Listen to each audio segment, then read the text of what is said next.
বন্ধুরা আমার তরকারি কমপ্লিট, দেখতে পাচ্ছ এই যে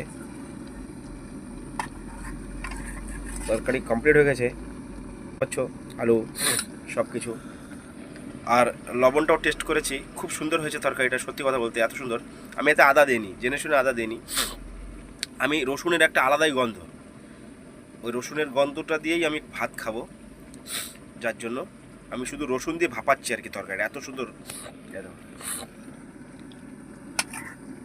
রসুন দেখতে পাচ্ছ না, একদম ভাপাবো বন্ধুরা। এই যে রসুন দেখো, রসুন আর রসুন, রসুন দিয়ে ঢেকে রেখেছিলাম। আমার তরকারি কমপ্লিট হয়ে গেছে,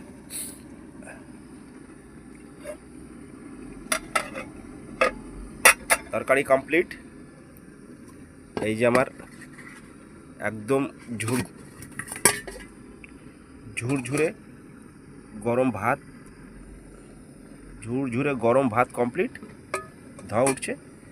এবার হাত মুখ ধুয়ে, এবার হাত মুখ দিয়ে ভাত নিয়ে বসবো বন্ধুরা, ঠিক আছে।